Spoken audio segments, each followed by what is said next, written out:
साथियों नमस्कार, मैं अरुण भाटी स्वागत करता हूं आपका आपके चैनल अरुण ट्यूशन क्लास में। उम्मीद करता हूं कि आप शानदार, जिंदाबाद, जबरदस्त होंगे और आपकी तैयारी भी बहुत अच्छी तरह से चल रही है। जैसा कि आप लोगों को पता है कि हम एनसीईआरटी बेस्ड गणित करा रहे हैं क्लास 10th का, और उसमें हम अब तक 4 चैप्टर करा चुके हैं। 5वां चैप्टर हम आज आपका शुरू करने वाले हैं, और उस 5वें चैप्टर का नाम है समांतर श्रेणियाँ। और समांतर श्रेणी क्या होती है? जैसे मैं श्रेणी के बारे में बताऊं आपको। श्रेणी ये होती है जैसे 1 2 3 4 5, मतलब बढ़ती संख्या, जैसे हम बोलते हैं असेंडिंग ऑर्डर। वो भी अगर मैं बोलूँ तो एक सीरीज है, श्रेणी है। अगर मैं बोलूँ सम संख्याएं जो हों क्रम से 2 4 6 8 10, वो भी एक श्रेणी है। समांतर का मतलब है समान अंतर, जिन हर दो संख्याओं के बीच में समान अंतर आए उसे समांतर श्रेणी कहते हैं। आई होगी बात समझ में। और उसके साथ मैं आपको बता दूं कि अब मैं आपको लेके चलता हूँ आज की क्लास एक्सरसाइज 5.1 की तरफ। उससे पहले अगर आपको वीडियो पसंद आती है तो वीडियो को लाइक करें और चैनल को सब्सक्राइब करें और अपने दोस्तों को शेयर करें। आइए चलते हैं हम आज के अपने चैप्टर की तरफ। चैप्टर है नंबर 5। क्या है ये? देखो, क्लास 10 मैथ्स, समांतर श्रेणियां चैप्टर का नाम रहने वाला है। प्रश्नावली 5.1, ठीक है। इसका पहला सवाल मैं बाद में कराऊंगा, पहले आपको मैं थोड़ा सा वो बता देता हूँ, बेसिक मैं बता देता हूँ। बेसिक में आपको मैं क्या बताता हूँ, जैसे मैं बोलूं समांतर श्रेणी को बोलते हैं हम एपी। छोटा छोटा लिख दूं, समांतर श्रेणी, ऐसे भी लिखते हैं समांतर श्रेणी, ऐसे। समांतर श्रेणी को हम क्या बोलते हैं? एपी बोलते हैं। एपी, जी एपी क्या होता है? एपी का अर्थ होता है अर्थमेटिक प्रोग्रेशन। अर्थमेटिक प्रोग्रेशन इसे ही बोलते हैं अर्थमेटिक प्रोग्रेशन। ये होता है अर्थमेटिक प्रोग्रेशन, मतलब समांतर श्रेणी, ION, अर्थमेटिक प्रोग्रेशन। अब समांतर श्रेणी होती क्या है? मैंने अभी आपको बताया था कि कोई भी जो क्रम से संख्याएं हों उन्हें समांतर श्रेणी कहते हैं। क्रम से संख्याएं हों उन्हें क्रमागत कहते हैं, समांतर श्रेणी बन जाती है। जैसे मैं बोलूं आपको 2 4 6 8 10 डॉट डॉट डॉट, कोई भी संख्या हो सकती है आगे तक। तो ये देखो, दो के दो बाद 4, 4 के दो बाद 6, 6 के दो बाद 8, 8 के दो बाद 10, जिनके बीच में समान अंतर हो, दो संख्याओं के बीच में समान अंतर हो, तो उसे हम समांतर श्रेणी कहते हैं। आई बात समझ में। समांतर श्रेणी ये है, इसमें कुछ अलग सी चीजें होती हैं। इसमें क्या क्या ज्ञात करना होता है? जैसे एक श्रेणी दे रखी है ये, और इसमें हमें क्या क्या ज्ञात करना होगा? इसमें हमें सबसे पहले एक प्रथम पद ज्ञात करना होता है। प्रथम पद, अब हो गया प्रथम पद क्या है? प्रथम पद को बोलते हैं ए या A1। प्रथम पद को हम बोलते हैं तो ए या A1। अब बताएंगे। देखो, प्रथम पद होता क्या है? जो श्रेणी का पहला जो पद है उसे ही हम प्रथम पद बोलते हैं। पहला पद क्या है? 2, तो A1 हो गया इसमें 2। हाँ जी। एक दूसरी चीज होती है इसमें सारवंतर। आप कहोगे सारवंतर क्या होता है? सारवंतर वो होता है, जैसे इसमें नाम नहीं दिखाई दे रहा है, सारवंतर। सार माने सभी में और अंतर माने इनको घटा के देखो दूसरे में से। सारवंतर क्या होता है? सारवंतर होता है डी। डी बोलू या मैं D1 बोलू, डी बोल रहा हूं मैं। डी क्या होता है? A2 माइनस A1 बराबर। A2 माइनस A1 क्या होता है? ये A1 है, ये A2 है, ये A3 है, ये A4 है, ये A5 है, ये है। मतलब पहला पद क्या है? A या A1। पहला पद में बोलू A, दूसरा पद में बोलू A2, तीसरा A3, चौथा A4, पांचवा A5। ऐसे ही पद बढ़ते चले जाएंगे, ठीक है। और जब मैं सारवंतर की बात करूं तो सारवंतर होता है D, और वो होता क्या है? A2 minus A1। मतलब दूसरे वाले में से पहला वाला घटाओ। 4 में से जब मैं 2 घटाऊंगा, 4 में से जब मैं 2 घटाऊंगा तो कितना आएगा? 2। 4 में से जब मैं 2 घटाऊंगा तो 2 आ जाएगा। D बराबर आ गया 2। हाँ जी, D बराबर 2 आ गया। ए बराबर आ गया था 1, ए बराबर 1 आ गया था। हैं? अब देखो क्या पूछा है। पूछा कुछ नहीं है। और इसमें क्या क्या और हो सकता है? अगर मैं, अब देखो 2 4 6 8 10 ऐसे डॉट डॉट डॉट डॉट करके ये पूछने लगे इसका अंतिम पद क्या है, या एनवा पद क्या है? एनवा पद, एनवा पद क्या है? एनवा पद क्या होता है? एनवा पद ये होता है, जैसे मैं बता दूं आपको कि कहीं N A N, A N क्या होता है? इसे बोलते हैं हम एनवा पद। ए एन होता है एनवा पद। ए एन का मतलब क्या है? कि जैसे ए एन की जगह में ए 10 लिख देता हूं, बराबर ये होगा 10वां पद। ये होगा 10वां पद। ए एन बराबर क्या होता है? एनवां पद। अगर ए 10 बोलूं मतलब क्या होगा? 10वां पद। ऐसे ही जो ये एन की जगह पे आता है, ये जब ऐसे लिखा लिखा आता है कोई संख्या, तो ये n का मान होता है। आई बात समझ में? n का मान, अब कहोगे जी n का मान होता है कैसे? n का मान ऐसे होता है कि देखो, अभी मैं आपको दिखाऊंगा सवाल करके। अब मैंने आपको इसमें क्या क्या बता दिया, देखो समांतर श्रेणी कैसी होती है, ऐसी। और ये नहीं है कि 2 4 6 8 ऐसी होगी, नहीं, 1 3 5 7 9 विषम संख्या भी हो सकती है। ऐसे हो सकता है 5 10 15 20 25 30, कितना भी, कितनी बड़ी से बड़ी संख्याओं में अंतर समान होना चाहिए, उसे ही हम समांतर श्रेणी बोलते हैं। इसमें जब 4 में से 2 घटाया तो 2 आया, 6 में से 4 घटाएंगे 2 आएगा, 8 में से 6 घटाएंगे 2 आएगा, 10 में से 8 घटाएंगे 2 आएगा। हर बार घटाने के बाद जब दूसरे पद में से पहला पद घटाएंगे और घटाकर बराबर आ जाए, अंतर उनका समान आए, तो उसे हम समांतर श्रेणी कहते हैं। ठीक है, आगे अब देखो, इसमें समांतर श्रेणी में होता क्या क्या है। जो पहला वाला पद होता है उसे हम ए बोलते हैं, प्रथम पद ए बोलते हैं। ए का मान कितना दे दिया, 2। हाँ जी। और सार्वंतर क्या होता है, सार्वंतर होता है डी, और डी क्या होता है, a2 माइनस a1। दूसरे वाले में से पहला वाला पद घटा दो, आंसर आ जाएगा 4 माइनस 2, और 2 आ गया, तो डी का मान 2 आ गया। अब ये पूछ रहा है एन पद, एन पद ज्ञात करना है आपको, जबकि इसमें एन पद पूछा है तो इसमें ये लास्ट वाला अंक देगा या फिर कुछ और इसके बराबर देगा। इसमें ये बोल देगा कि ए एन बराबर, सवाल में ये ऐसे ऐसे ऐसे है, और एन का एन पद, तो ये जैसे बोल दे, कुछ भी बोल दे, संख्या बोल देनी है 200, ए एन बराबर 200 है, ए एन बराबर 200 है, ऐसे बोल दे ए एन बराबर 200 है, ऐसे कुछ बोल दे कि 2 4 6 8 10 डॉट डॉट डॉट एन पद ज्ञात करो। एन पद मतलब एन ज्ञात करो, एन एन पद, जो मतलब वो संख्या कितनी होगी उसकी। एन किसी संख्या को डिनोट करता है कितने पद है, मैंने माना यहाँ से यहाँ तक 20 पद है, तो ये एन जो हम निकालेंगे तो वो बताएगा कि जैसे 5 तो ये हो गए और आगे 15 और है, ये कुल मिला के ये बताएगा एन का मान कि पद कितने हैं, उनकी संख्या कितनी है।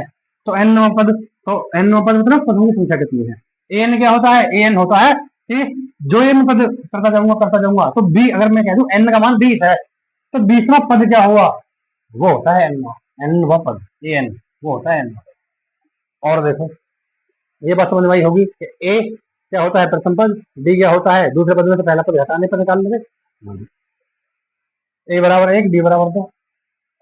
मैंने बोला ए एन बराबर एन पद होता है, और मैं ए 10 लिखूं तो एन का मान 10 हो गया, और ये 10वां पद ऐसे लिख देंगे, एन की जगह 10वां पद लिख देंगे, है कि नहीं। अब देखो, मैंने बताया कि जब ऐसे दे रखा होगा और एन पद पूछा है, तो उसमें ए एन दे रखा होगा, सवाल में ए एन दे रखा होगा। तुम्हारी कोई समस्या ना, मैं कहूंगा आपको, ठीक है। आगे चलो, आगे क्या बताने वाला हूं मैं, देखो, जैसे मैं आपको बोलने लगूं कि मुझे ए 6 निकालना है, 5 तो दे रखा है, और ए 10 निकालना है, ए 15 निकालना है, 15 मतलब 15, ए 15 निकालना है, ए 15 निकालना है। कैसे निकालूंगा मैं, इसका एक डायरेक्ट तरीका भी होता है।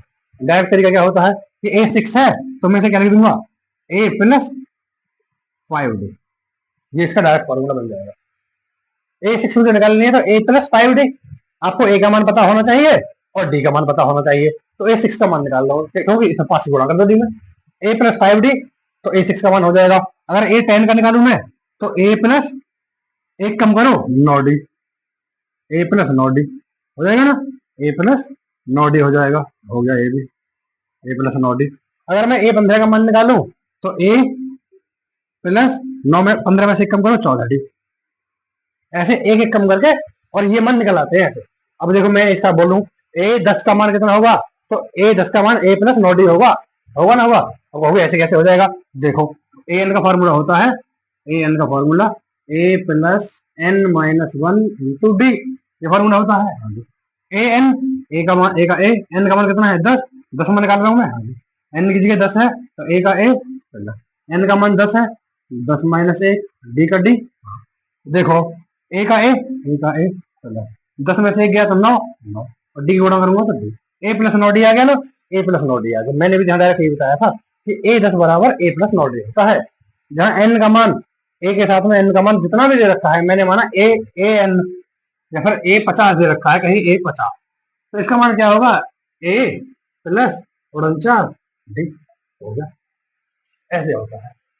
उम्मीद करता हूँ ये सारी चीजें आपको समझ में आ गई होंगी। ये बेसिक चीजें हैं, आगे आगे जरूरत थोड़ी बहुत चीजों की और पड़ेगी, वो भी मैं आपको बता दूंगा, पर लेकिन आप कोई चिंता नहीं करते हुए, और आप चलिए, चलते हैं हम अब सवाल की तरफ, जो हम पहला सवाल करने वाले हैं, ठीक है। आइए, क्या कहता है पहला सवाल? सवाल कहता है निम्नलिखित स्थितियों में से किन स्थितियों में संबंध संख्याओं की सूची एपी है और क्यों? मतलब किन किन समस्याओं की सूची एपी में है और क्यों है, ये पूछा है। कैसे पता पड़ेगी आपको? मैंने अभी आपको बताया था कि एपी क्या होती है। एपी को बोलते हैं अर्थमेटिक प्रोग्रेशन, का मतलब है समांतर श्रेणी। और समांतर अभी पूछा है ये समस्याएं हैं, मतलब जो सवाल है एक ये रहा, तीन और है, चार सवाल है। इन चारों सवालों के लिए बोल रहा है कि किन स्थितियों में, मतलब कौन कौन से में समांतर श्रेणी होगी और कौन कौन से में नहीं होगी। इसका मतलब सूची एपी में है और कौन से में नहीं है, अगर है तो क्यों है, ये चीज पूछी है। सवाल में चलते हैं। पहला सवाल क्या कहता है? प्रत्येक किलोमीटर के बाद, हर एक किलोमीटर के बाद, प्रत्येक किलोमीटर के बाद टैक्सी का किराया बता रहा है कि हर किलोमीटर के बाद जो टैक्सी का किराया है वो कुछ होता होगा, जबकि प्रथम किलोमीटर के लिए किराया 15 रुपए है और पहले किलोमीटर के लिए किराया 15 रुपए है और प्रत्येक अतिरिक्त किलोमीटर के लिए किराया 8 रुपए है। आई होप कुछ बात ये बोलना चाह रहा है कि देखो जैसे यहाँ पे स्टैंड है और एक स्टैंड यहाँ है, ये बोल रहा है कि जब यहाँ से ये चलता है, यहाँ से चलता है और ये 1 किलोमीटर दूर जाता है ना, तो 1 किलोमीटर का किराया कितना है? 15 रुपए है, ये बोला है इसने। देखो, जबकि प्रथम किलोमीटर के लिए किराया 15 रुपए, पहले वाले किलोमीटर के लिए किराया कितना है? 15 रुपए। और प्रत्येक अतिरिक्त, प्रत्येक का मतलब है हर एक, एक के बाद एक, प्रत्येक अतिरिक्त किलोमीटर के लिए किराया 8 रुपए है। अब इसके बाद जितना भी किलोमीटर जाएगा हर बार 8 रुपए ऐड होते जाएंगे, ऐड होते जाएंगे। अगर मैं 1 किलोमीटर चलेगा ये तो 15 रुपए देना पड़ेगा। अगर ये 2 किलोमीटर जाता है, 2 किलोमीटर, तो 15 और 8 23 रुपए देने पड़ेंगे। अगर ये 3 किलोमीटर जाता है, 3 किलोमीटर, तो इसमें और 8 रुपए जोड़ दो, 23 और 8 31 रुपए देने पड़ेंगे। ऐसे करके बोल रहा है कि पहले किलोमीटर के लिए या प्रथम किलोमीटर के लिए किराया 15 रुपए है और उसके प्रत्येक अतिरिक्त किलोमीटर के बाद, और मतलब प्रत्येक अतिरिक्त किलोमीटर के लिए 8 रुपए किराया अधिक देना होगा। ठीक है, या 8 रुपए किराया बढ़ता जाएगा, ऐसे भी कह सकते हैं हम। ये बोल रहा है प्रत्येक अतिरिक्त किलोमीटर के लिए किराया 8 रुपए है। उसके बाद एक बार 15 होगा, उससे अगर 1 किलोमीटर और अगर फालतू जाना है तो 8 रुपए और दो, 15 और 8 23 हो गए। और उससे भी और 1 किलोमीटर आगे जाना है तो 23 और 8 31 रुपए हो गए। 3 किलोमीटर के लिए 31 रुपए चाहिए। अब जो ये पैसे आए हैं, ये पैसों को ही मैं समांतर श्रेणी बना दूंगा। कैसे? 15 हल 15 रुपए 1 किलोमीटर के, 23 रुपए 2 किलोमीटर के, 31 रुपए 3 किलोमीटर के, डॉट डॉट डॉट डॉट ऐसे करते जाऊंगा मैं। 4 किलोमीटर के लिए 8 रुपए और जोड़ दूंगा, 5 किलोमीटर के लिए 8 रुपए और जोड़ दूंगा। ऐसे करके जब ये चीज आ जाए तो अब देखो क्या ये श्रेणी, मैंने बोला था चेक कैसे करते हैं समांतर श्रेणी है या नहीं है। मैंने बोला था कि सबसे पहले हम निकालते हैं ए क्या है? 15। फिर निकालते हैं हम डी क्या बोलते हैं? सारवंतर। सारवंतर क्या होता है? दूसरे पद में से पहला पद घटाओ, तो 23 माइनस 15, 23 माइनस 15 बराबर कितना हुआ? 8 हुआ। ये D1 है। अब मैं देखो कम से कम 2 निकालो, 3 पद जब हमारे पास आ जाएंगे, 3 पद से हम 2 डी निकाल लेंगे, एक D1 और एक D2, दोनों एक से आ जाती है तो आपका समांतर श्रेणी है, वरना नहीं है। देखो D1 आ गया, ये ए का कोई काम नहीं है, वो तो हमने वैसे ले लिया है। और D2 बराबर, और तीसरे में से दूसरा घटाना है, 31 माइनस 23 कितना आया? घटा के ये भी 8 आया, D1 भी 8 आया, D2 भी 8 आया। जब सार अंतर बराबर है, जब D1 बराबर D2 है, D1 बराबर D2 है, और है ना, तो क्या होगा? यह सूची एपी में होगी। जब D1 बराबर D2 है तो यह जो सूची है एपी में होगी। क्यों?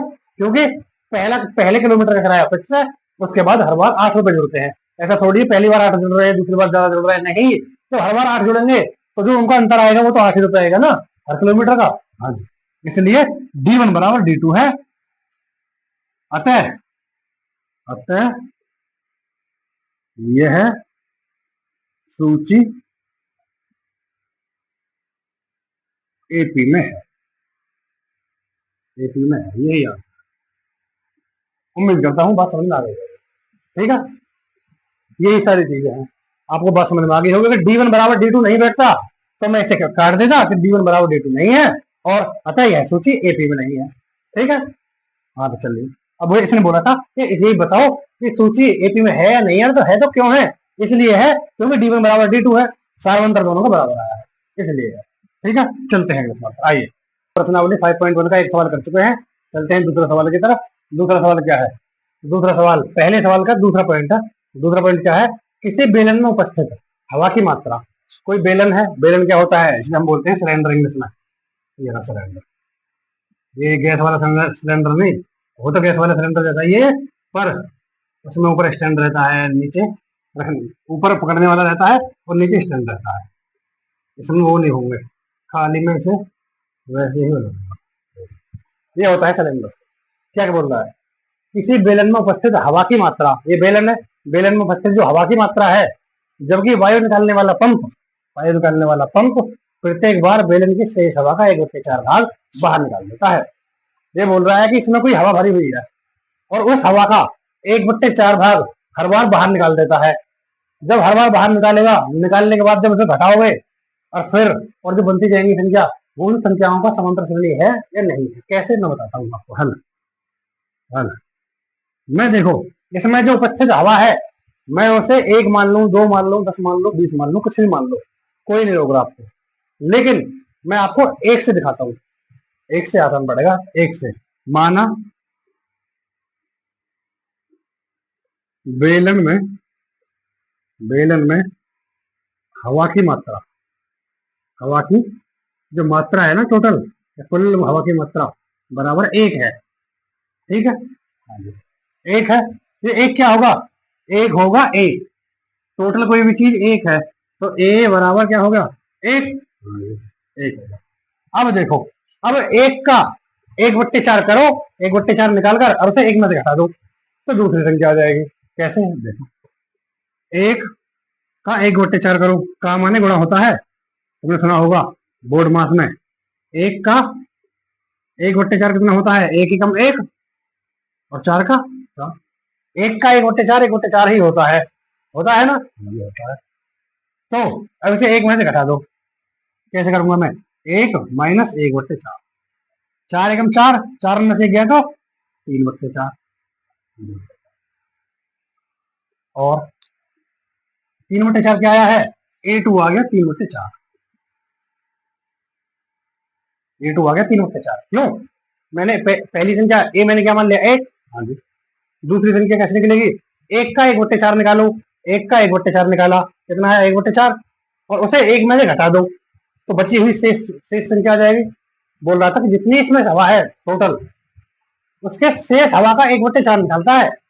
पहले 1 थी, उसका 1/4 निकाला, 1/4 आया, वो घटा दिया मैंने, 3/4 आ गया। अब इस 3/4 का 1/4 निकालेंगे, A3 निकालने के लिए निकालो तो 3/4 का 1/4 निकालो, 3 एकम 3, हाँ जी, 4 चौक 16, 16 आ गया, कॉमा, ये 3/16 हो गया। अब जो दूसरी संख्या है A2, इसका जब मैं 1/4 निकालूंगा तो 3/16 हो जाएगा। अब इसे 3/4 में से घटाओ 3/16 को, जब तो तीसरी संख्या हो नहीं, हाँ जी, 3/4 में से घटाओ 3/16 को, घटाओ, एलसीएम लूंगा 16, हाँ जी 16, ऊपर 4 का भाग 16 में दूंगा 4 बार, 4 गुणा 3 करूंगा, 4 की 12, 12 माइनस 16 का भाग 16 में दूंगा 1 बार, 1 गुणा 3 में करूंगा तो 3, कितना आया? 9/16, 9/16। A3 कितना आ जाएगा? A3 आ जाएगा 9/16, A1 A2 A3। मैंने बोला था कम से कम बस 3 निकाल लो, कोई भी 3 पद निकाल लो, उससे आपको पता चल जाएगा कि आपकी जो श्रेणी है वो AP में है या नहीं है। देखो कैसे निकालेंगे, ये चीज आ गई, मैंने ऐसे लिखी है। अब मैंने थोड़ा ऐसे लिख दी, कैसे कि यहाँ लिख दी मैंने, A1 1 आ गया, B1 1 आ गया, A2 क्या आया? 3/4, 3/4 लिख दिया, A3 क्या आया? 9/16, 9/16। करो, A का मान ये है, A2 का मान ये है, A3 का मान है। अब जब मैं A का मान तो मैंने निकाल लिया ये रहा, जब मैं D का मान निकालूंगा, D1 निकालूंगा, तो मुझे A2 में से A1 माइनस करना पड़ेगा, तो मुझे 3/4 में से -1 करना पड़ेगा। जब भी हम पीछे से घटाते हैं, ऐसे घटाते हैं, तो 3 का 3 लिखो ऊपर, 3 का 3 माइनस 4 एकम 4/4, 3 में 4 जाएगा तो माइनस का 1, माइनस का 1/4 आ जाएगा। D1 क्या आया? -1/4। D2 क्या आएगा? D1 क्या आया? -1/4। D2 क्या आएगा वो दिखा देता हूँ। D2 के लिए क्या करना पड़ेगा? A3 माइनस A2, हाँ तो 9/16, 9/16 माइनस 3/4, 3/4 एलसीएम लूंगा 16, 16 16 का भाग 16 में दूंगा एक बार, एक गुणा 9 में करूंगा तो 9, 9 माइनस 4 का भाग 16 में दूंगा 4 बार, 4 गुणा 3 में करूंगा 4 3 12, 12 घटाओ ये प्लस का माइनस का 12 कितना आया, माइनस का 3/16, माइनस का 3/16। देखो D1 कितना आया था, माइनस 1/4, D1 कितना आया था, D1 आया था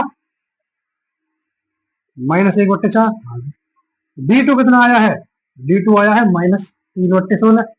हाँ जी अब देखो जब D1 बराबर D2 नहीं है, मैंने बोला था सार अंतर बराबर होगा, जब D1 बराबर D2 नहीं है तो यह सूची तो एपी में नहीं है, बस ये लिखना है कि ये सूची एपी में नहीं है। कैसे, कहीं भी लिख दो, यहाँ लिख दो मिटा इतने बीच में,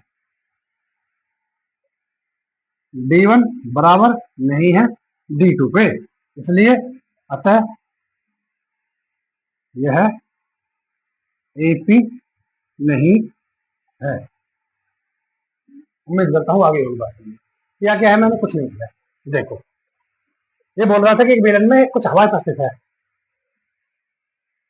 ठीक, बेलन में कुछ हवा उपस्थित है, उस हवा को मैंने मान लिया, माना बेलन में हवा की मात्रा है 1, और फिर बोल रहा है कि ये देखो वायु निकालने वाला जो पंप है प्रत्येक बार मतलब हर बार में शेष हवा का जितनी भी हवा होती है उसका 1/4 भाग निकाल देता है। हाँ जी 1/4 भाग निकाल देता है, जितनी भी हवा होती है उसका 1/4 भाग हर बार निकाल देता है। तो मैंने माना पहले हवा की मात्रा है 1, हाँ जी हवा की मात्रा 1 है तो ए मान लिया मैंने 1 हो गया, हवा की मात्रा 1 हो गई। अब जब 1 है हवा की मात्रा, 1 का 1/4 निकालो, क्योंकि उसने कहा है हर बार में 1/4 कम कर देता है, तो 1 का 1/4 किया, 1 1 में 1, 1/4, 1 का 1/4 1/4 आया। अब एक में से घटा दो 1/4 को, 1 माइनस 1/4, 4 1 4, 4 में से गया तो 3/4, तो A2 हो गया 3/4, क्योंकि मैंने जो संख्या मानी थी, जो मैंने 1 माना था उसका मैंने 1/4 किया और उसमें से घटा दिया तो 3/4 आ गया। तो A1 ये हो गया, A2 ये हो गया, अब बचा क्या और निकालो। अब जब 3/4 आ गया A2 और 3/4 आ गया A2 घट गया, ये आया था, हाँ अब इसका एक बार 1/4 और निकालो, इसका 1/4 निकालूंगा गुणा 1/4, 3 एकम 3 का मतलब होता है गुणा, 3/4 का 1/4 निकालना है तो 3 एकम 3 और 4 चौक 16, 3/16 आ गया बराबर।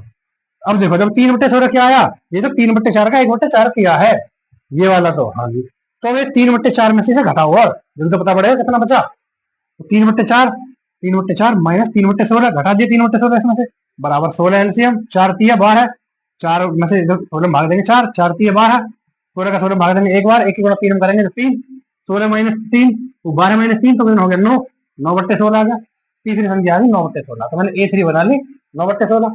अब A1 A2 A3 लिख दी मैंने यहाँ, देखो A1 A2 A3 निकालो। अब D1 कैसे निकालते हैं, तो A2 में से A1 घटाओ, 4/3, 3/4 माइनस 1, 3/4 माइनस 1 किया मैंने D1 निकालने के लिए, तो 3 का 3, हाँ 4 एकम 4 माइनस का बटे 3, माइनस का 1 बचा बटे 4, माइनस 1/4, D2 निकालो। अब A3 में से A2 घटाओ, 9/16 में से घटाओ 3/4 घटाओ, एलसीएम 16, 16 का भाग 16 में दूंगा एक बार, 1 9 9, माइनस 4 का भाग 16 में दूंगा 4 बार, 4 3 12, 9 माइनस 12 तो माइनस का 3 बचा बट्टे 16, एक तो D1 आया माइनस 1/4 और D1 आया माइनस 1/4, ये लिखा है यहाँ D1 आया माइनस 1/4, D2 आया माइनस 3/16। जब D1 बराबर D2 नहीं है अतः यह एपी, यह सूची एपी में नहीं है। उम्मीद करता हूँ बात समझ में आ गई, ठीक है। आइए चलते हैं अगले सवाल, तीसरा सवाल, यहाँ तक तुम्हारी बात समझ में पूरी तरह से आ गई है, ठीक है। चलो तो आइए सवाल हम कर चुके हैं, चलते हैं तीसरे सवाल की तरफ, समांतर श्रेणी के पहले सवाल का ये जो पहला सवाल है इस पहले सवाल का तीसरा सवाल है, ये पहला सवाल है ना, पहले सवाल का तीसरा पॉइंट है या तीसरा सवाल है। क्या कहने वाला है सवाल, प्रत्येक मीटर की खुदाई के बाद एक कुआं खोदने की लागत, मतलब हर मीटर जब खोदते हैं तो उसे खोदने के बाद की जो लागत है उसके बारे में दे रखा है, क्या दे रखा है, जबकि प्रथम मीटर खोदने की लागत 150 रुपए है, प्रथम मीटर खोदने की लागत 150 रुपए है। माना कोई ये गड्ढा है, खुदाई करानी है और इसमें देखो ये सिलेंडर बना दिया आपने, गड्ढा ऐसा थोड़ी होता है। चलो ये मान लो ये गड्ढा है, अब यहाँ से यहाँ तक 1 मीटर है, यहाँ से यहाँ तक 2 मीटर है, यहाँ से यहाँ तक 3 मीटर है, 3 मीटर तक की मैं बात करूंगा, ज्यादा मैं बात करूंगा। क्योंकि मैंने बोला है 3 पद होने चाहिए। अब सब कुछ निकाल लोगे, कैसे निकाल लोगे देखो। ये बोल रहा है प्रथम मीटर खोदने की लागत है 150 रुपया। 1 मीटर के लिए कितना है, एक एक मीटर के लिए कितना है, 150 रुपया है, 150 रुपया है क्या नहीं। और बाद में प्रत्येक मीटर की लागत 50 रुपए बढ़ती जाती है, और फिर हर बार 50 रुपए बढ़ती जाती है। 1 मीटर की कीमत 150 रुपया, 2 मीटर की कीमत कितनी होगी फिर, 50 रुपए बढ़ जाती है, तो 150 और 50 200 रुपया। फिर 3 मीटर की बात करूं मैं, 3 मीटर की, फिर 50 रुपए जोड़ दो, 200 और 50 250 रुपया, ऐसे ही बढ़ती जाएगी, बढ़ती जाएगी। तुम हर मीटर जैसे बढ़ाओगे, 3 मीटर के बाद 4 मीटर, तो 250 में 50 और जोड़ेगा, फिर वो 50 और जोड़ेगा, ऐसे बढ़ती जाएगी। तो ये समीकरण बन जाएगी। समीकरण मतलब यही श्रेणी बन जाएगी, समीकरण में श्रेणी कैसे बनेगी देखो। हल, पहला क्या है पद, 150 रुपए है पहले मीटर की, दूसरे की मैंने अभी निकाली है 50 और जोड़ के 200 है, तीसरे की 250 है, चौथे की डॉट डॉट डॉट डॉट ऐसे कर, ठीक है। ए का मान कितना आया, 150, इसका कोई काम है नहीं हमें। और मैं आपको यही बोलूं, ये A1 होता है, ये A2 होता है, ये A3 होता है, और डॉट डॉट डॉट ऐसे ही होता है, ठीक है। देखो अब मुझे निकालना क्या होता है, मुझे निकालना होता है, अगर मुझे सारवंतर चेक करना है, सारवंतर कैसे चेक करेंगे, डी निकालनी होगी हमें। और डी क्यों निकालते हैं, क्योंकि हमें समांतर श्रेणी बतानी है या नहीं।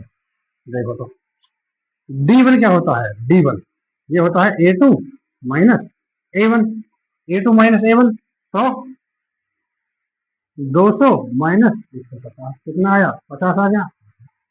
अब मैं D2 निकालू, D2 बराबर A3 minus A2, A3 minus A2 कितना आएगा, 250 माइनस 200, घटा के कितना आया, यही 50 आया। अब D1 बराबर है D2 पे, जब D1 बराबर है D2 पे, यहां लिख दूं मैं, जब D1 बराबर है D2 पे, जब D1 बराबर है D2 पे है, तो क्या होगा, पता है, श्रेणी पता है, यह है सूची AP में है, AP में है। क्यों है, क्योंकि D1 बराबर है D2 पे, सारवंतर बराबर आया। सारवंतर का मतलब है समांतर, समान अंतर, सारवंतर या समांतर, समांतर श्रेणी नाम है।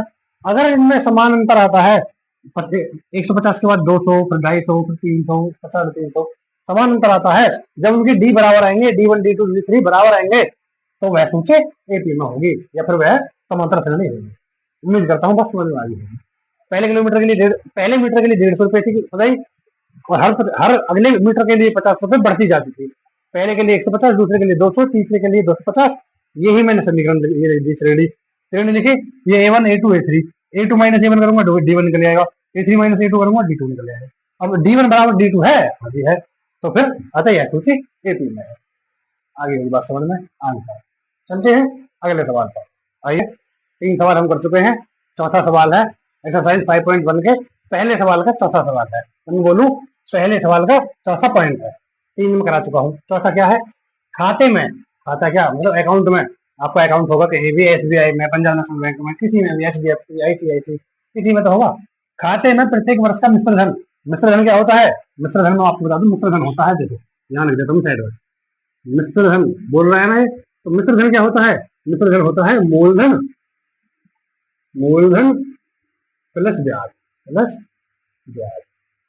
जी मूलधन और ब्याज क्या होता है, मूलधन वो होता है जो हम पैसे देते हैं किसी को ब्याज पर, या हमने बैंक में जमा किए, जो हमने बैंक में जमा किए पैसे वो ये है, और उन पे बनने वाला जो ब्याज होगा वो ये होगा, और इन दोनों को मिलाकर मूल और ब्याज मतलब हमारे पैसे और मिलने वाला बैंक से इंटरेस्ट मतलब ब्याज, दोनों को मिलाकर हम मिश्र धन कहते हैं। आई होगी बात समझ में। मिश्र धन को अमाउंट बोलते हैं, इसे प्रिंसिपल, इसे इंटरेस्ट इंग्लिश में।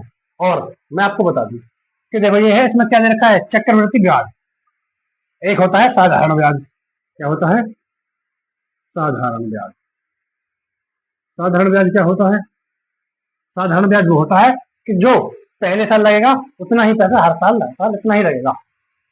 और चक्रवृद्धि ब्याज क्या होता है कि पहले साल में 10,000 रुपए दिए जैसे किसी को बैंक में जमा किए, उन पे 100 रुपए ब्याज का बन जाता है, तो 10,000 100 हो गए, 10,000 100 हो गए, वो 100 रुपए भी उसमें ऐड होके फिर 10,000 100 पे जब ब्याज चलेगा उसे बोलते हैं हम चक्रवृद्धि ब्याज। फिर अगले साल मैंने माना फिर हो गए 110 रुपए ब्याज के, फिर वो 110 रुपए, वो एक 10,100 में और जुड़ेंगे 210, तो फिर हो जाएंगे 10,210 रुपए, मिश्र धन बन जाएगा।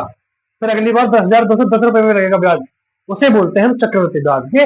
जो ब्याज में आया पहले साल का, उससे ब्याज भी मूल में जोड़ो और पूरे में ब्याज लगाओ, इसे बोलते हैं चक्रवृद्धि ब्याज। उम्मीद करता हूँ बात समझ में आ गई होगी। और मैं एक बात और बताता हूँ कि एक वर्ष का हल हल करता हूँ मैं,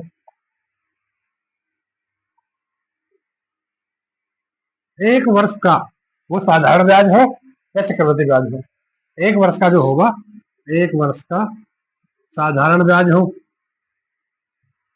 या चक्रवृद्धि ब्याज हो, बराबर होता है। एक वर्ष का साधारण ब्याज बराबर एक वर्ष का चक्रवृद्धि ब्याज, एक वर्ष का चक्रवृद्धि ब्याज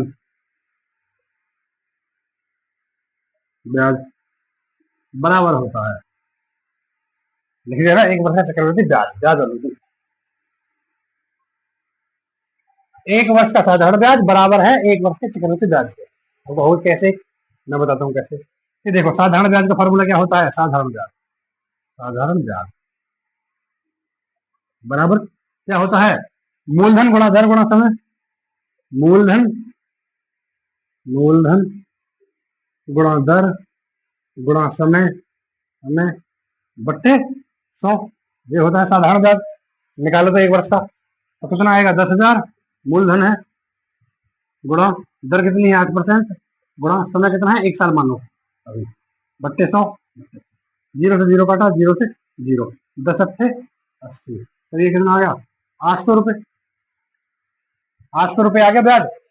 एक वर्ष का साधारण ब्याज 800 रुपए आ गया, ठीक है। अब एक वर्ष का चक्रवृद्धि ब्याज निकालूंगा मैं, देखो चक्रवृद्धि ब्याज समझा रहा हूँ मैं आपको, कराता मैं बहुत जल्दी, कराता मैं आपको जल्दी ही दूंगा। चक्रवृद्धि ब्याज जब जो बात समझ जाओगे ना, फिर वो बहुत काम आएगी, चक्रवृद्धि ब्याज क्या होता है। और चक्रवृद्धि ब्याज में कभी भी खाली ब्याज निकल के नहीं आता, जैसे साधारण ब्याज में ब्याज निकल के आ गया ना, इसमें मूल और ब्याज जोड़ के मिश्र धन बन के आएगा। कैसे आएगा देखो, इसका फॉर्मूला क्या होता है, साधारण ब्याज का फॉर्मूला मूलधन गुणा दर गुणा समय बट्टे 100। चक्रवृद्धि ब्याज का फॉर्मूला क्या होता है कि पी मतलब प्रिंसिपल, कोष्टक में 1 प्लस 1 प्लस जो दर होती है दर बट्टे 100, और यहाँ गुणा एन बोलते हैं समय को, एन, ये फॉर्मूला होता है चक्रवृद्धि ब्याज का। पी माने प्रिंसिपल मतलब मूलधन, मूलधन हो गया, दर हो गई ऊपर, और समय ये हो गया यहाँ, और बट्टे 100 है, ठीक है। करो कैसे करोगे देखो, पी का पी 10,000 आ गया, पी 10,000 आ गया, और कोष्टक में 1 प्लस दर कितनी है 8 बट्टे 100, समय कितना है अभी 1 वर्ष माना है मैंने, ठीक है। करो 100 की गुणा में एक में करूंगा, ऐसे करते हैं ना, 100 एकम 100, 100 और 8 108, 108 बट्टे 100, अभी 108 बट्टे 100, तो मैं इसे कैसे लिख दूं, इसे मैं 108 बट्टे 100 में लिख दूं डायरेक्ट, इसे मैं 108 बट्टे 100 लिख देता हूँ, ये मैंने गुणा में 108 बट्टे 100, अगर यहाँ एन की पावर, यहाँ समय 2 साल होता तो मैं एक बार गुणा 108 बटे 100 और लिख देता, आई बात समझ में। 3 बार होता, 3 साल का निकालना होता तो मैं एक बार और गुणा 108 बटे 100 कर देता। पावर पावर जो है वो इसी की तो है, एन, तो इसी को करना है, जितनी जितनी समय हो, जितना समय हो इतनी बार खाली इसको लिखना है, ये एक बार लिखना है। कैसे, काट के देखो, 0 से 0 कट गया, 0 से 0 कट गया, जब मैं 100 की गुणा 108 में करूंगा तो 108 का तो 108 और 2 जीरो पहुंच जाएंगे इसके पीछे, कितना होगा 10,800। अभी मैंने बोला था कि मिश्र धन आता है इसमें, ये मिश्र धन आता है, मूलधन प्लस ब्याज दोनों जुड़ के आता है। पैसे कितने थे जो हम लगाए थे, 10,000 रुपए, टोटल कितना हो गया 10,800, तो ब्याज कितना होना 800 रुपए का होना। मूलधन माइनस मूलधन माइनस ब्याज कर दो, 10,000 माइनस 10,800 में से 10,000 घटा दो, 800 रुपए ब्याज आ जाएगा। तो आया ना, एक वर्ष का साधारण ब्याज हो या चक्रवृद्धि ब्याज हो, कितना आता है वो, सीधी बात है वो बराबर आता है। अगर मैं बोलूं 2 वर्ष का, अगर देखो मैं यहाँ खाली 2 की गुणा कर दूं ऊपरले में, ये 2 वर्ष का हो गया, 2 वर्ष का हो गया, तो 8 2 16, 16 में 2 की गुणा करूंगा मैं तो ये 1600 हो जाएगा। 2 वर्ष का लू तो ये 1600 हो जाएगा, हो गया 1600। और ये कितना हो जाएगा, ये इसमें मैं अभी से इतना तो कट गया, इतना तो कट गया, 10,800 हो रहा था ना, अब मैं एक बार 108 बटे 100 और लिख दूंगा, एक बार 108 बटे 100 और लिख दो, फिर काटो, देखो इस 0 से 2 जीरो से ये 2 जीरो कट गई, अब 108 की 108 में गुणा करो, 108 अट्ठे 108 की गुणा जब मैं 8 में करूंगा तो 108 थे 864 होता है, तो 64 लिख दूंगा मैं, ये लिख दिया मैंने 64, है ना। बचा कितना, 8 बचा। 108 कम 108 और 8 116, 116 11,664, इन दोनों की मैंने 108 गुणा कर दी, 11,664 आ गया, आ गया ना। अब ये 11,664 आया है, और इसमें अब देखो मैं इसमें से 10,000 घटा दूं। 10,000 क्यों घटा रहा हूं मैं, क्योंकि मूलधन था हमारे पास 10,000, ये घटा दिया मैंने 10,000। 4 का 4, 6 का 6, 6 का 6, 11 में से 1 गया तो 10 गया तो 1, कितना आया 1664। ये ब्याज आया है 2 साल का 1664, ये ब्याज आया है 2 साल का 1600, एक सा नहीं है ना, यही मैं बोल रहा था। अब यही तो कह रहा था ये कि देखो पहले साल का ब्याज कितना आया था चक्रवृद्धि ब्याज से भी 800 रुपए, दूसरे साल में कितना आया है 1664 हो गया, तो 864 आया है दूसरे साल का, हाँ जी 864 आया है। वो ही मैं आपको बताना चाह रहा था कि पहले वर्ष का, मैं देखो थोड़ा सा मैं इसे मिटा देता हूँ, पहले वर्ष का जो ब्याज था वो कितना था 800 रुपए था। देखो पहली संख्या होगी हमारे पास 10,000, 10,000 रुपए से, हाँ जी। पहले वर्ष का ब्याज कितना था 800 रुपए था, पहले वर्ष का ब्याज कितना था, पहले वर्ष का, पहले वर्ष का देखो, पहले वर्ष का था 800, ब्याज 800 रुपए था, दूसरे वर्ष का था 864, तीसरे वर्ष का और भी ज्यादा आएगा 900 आ जाए, 950 आ जाए। तो ए क्या था, A1 था हमारे पास 10,000, A2 क्या आया 10,000 में, जब 800 पहली साल का ब्याज 800 था, 10,800। अगली साल का ब्याज क्या था 864 और था, तो 10,800 में जब मैं 800 और जोड़ूंगा, अभी मैंने निकाला था कितना आया था 11,664, 11,664, और डॉट डॉट डॉट यही श्रेणी बन जाएगी, ये A1 है, ये A2 है, ये A3 है, हो गया। घटा के D1 बराबर D2 करके दिखा दो, अगर होता है तो ठीक है, नहीं तो नहीं होगा। देखो A2 माइनस A1, अब मैं यहाँ लिख दूं, देखो डॉट डॉट डॉट यहाँ लिख दिया मैंने, ये A2 D1 कैसे निकालूंगा मैं, A2 माइनस A1, A2 कितना है 10,800, 10,800 माइनस 10,000, कितना है बराबर 800 आ गया। A3 माइनस A2 करूंगा मैं, D2 निकालू, D2 11,664 में से कितना घटाना है 10,800 घटाना है, 10,800 घटाना है, घटाओ कितना आएगा, यहाँ 4 है यहाँ 0 तो घटा के आएगा 4, यहाँ 6 है 6 में 0 घटाएंगे 6, यहाँ 6 है 6 में से 8 जाएगा नहीं 16 हो जाएगा, 16 में से तो 8 जाएगा तो 8 आएगा, और यहाँ बचा 10, 10 में 10 जाएगा। देखो तो पहले वर्ष का जो ब्याज आया था 800 रुपए, तो दूसरे वर्ष का जो ब्याज आया था 864 रुपए, और D1 बराबर D2 थे, बराबर तो है ही नहीं। क्या बोला था मैंने कि जब D1 बराबर D2 होता है तभी तो होती है सूची एपी में, अब ये है नहीं, जब ये सूची ही एपी में नहीं है तो फिर किसमें हम करें क्या। अब देखो मैं ये लिख दूंगा मैं कि D1 बराबर D2 नहीं है, नहीं है, अतः अतः यह सूची एपी में नहीं है। आंसर ये लिख दिया मैंने, आंसर कहाँ है आंसर, ये रहा जी आंसर, ये रहा, ये रहा आंसर। कैसे किया मैंने, ये कह रहा है खाते में प्रत्येक वर्ष का मिश्रधन, मिश्रधन क्या होता है, मिश्रधन होता है मूलधन प्लस ब्याज, जो पैसा आपने ब्याज पे दिया है और उसका 1 साल का जब ब्याज जोड़ दोगे मिश्रधन बन जाएगा, हो गया। 2 साल का भी जोड़ोगे जब भी मिश्रधन बनेगा, पर मैं एक पहले शुरुआत से बता रहा हूँ, पहले साल का तो ब्याज आ जाएगा और वो ब्याज और जो तुमने दिया हुआ पैसा है वो दोनों जुड़ जाएंगे, उसे मिश्रधन बोलते हैं। एक वर्ष का साधारण ब्याज क्या होता है, बराबर होता है वो 1 वर्ष के चक्रवृद्धि ब्याज के, बताया था मैंने, हाँ जी। चक्रवृद्धि ब्याज हो या साधारण ब्याज हो, ये दोनों का बराबर होता है 1 साल का। साधारण ब्याज का फॉर्मूला मूलधन गुणा दर गुणा समय बटे 100, मान रखा मैंने, क्या आया था पहले एक वर्ष का आया था 800, फिर मैंने 1 वर्ष का आया था 800, फिर चक्रवृद्धि ब्याज मैंने 1 साल का निकाला तो 1 साल का आया था ये भी 800, ठीक है। और जब मैंने साधारण ब्याज 2 साल का निकाला ये आ गया 1600, और जब मैंने साधारण ब्याज 2 साल का निकाला तो ये कितना आया था, ये आया था 1664, और ये आ गया था 1664 आ गया था ना 1664, 16 ये ब्याज ब्याज आया था। अब देखो पहले साल के लिए 800 था, पहले साल के लिए 800 था ब्याज, दूसरे साल के लिए कितना हो गया 864 हो गया। तो जब मैंने 10,000 रुपए थे, पहली साल में ब्याज बना 800 रुपए तो 10,800 हो गए, अगले साल में ब्याज बना 864 रुपए तो 11,664 हो गए। अब A1 A2 A3, A2 में से A1 घटाएंगे तो 10,800 में से 10,000 घटा तो 800, A3 में से A2 हटाएंगे, 11,708 में से 10,800 घटाऊंगा तो 864। अब ये D1 बराबर D2 है क्या? नहीं है ना। D1 बराबर D2 नहीं है, D1 800 है, ये 864 है। D1 बराबर नहीं है D2 के, अतः यह सूची A3 में नहीं। उम्मीद करता हूँ समझ में आएगी बात। ठीक है, ये सवाल बहुत अच्छे सवाल थे और हमें खाली ये बताना था कि आपकी जो सूची है AP में है या नहीं, आपका समांतर श्रेणी बनता है या नहीं बनता। अगर बनता है तो क्यों बनता है, बताया ना मैंने। यदि बनता नहीं है, क्यों नहीं बनता?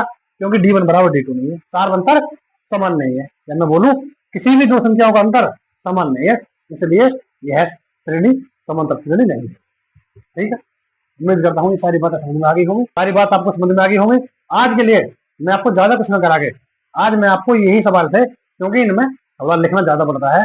अब डिजिटल बोर्ड पे है नहीं जो सवाल ऐसे के ऐसे मैं कॉपी कर लूँ, ये सवाल लिखने पड़ते हैं, टाइम लगता है। इसलिए मैं आपको ज्यादा टाइम न लेते हुए आज की मैं क्लास आपको इतनी ही रहने देता हूँ। कल से मैं आपको जल्दी जल्दी कराऊंगा। आपको अब से आगे बची हुई जो चीजें हैं 5.1 एक्सरसाइज 5.1 में मैं आपको अगली 2 क्लास में एक्सरसाइज 5.1 खत्म करा दूंगा और उसके बाद आगे चलेंगे। ठीक है, अगर आपको क्लास पसंद आई है, हमारा समझाना पसंद आया है, तो वीडियो को लाइक करें और अपने दोस्तों को भी शेयर करें और चैनल को जरूर सब्सक्राइब कर लें। ठीक है, नमस्कार, धन्यवाद।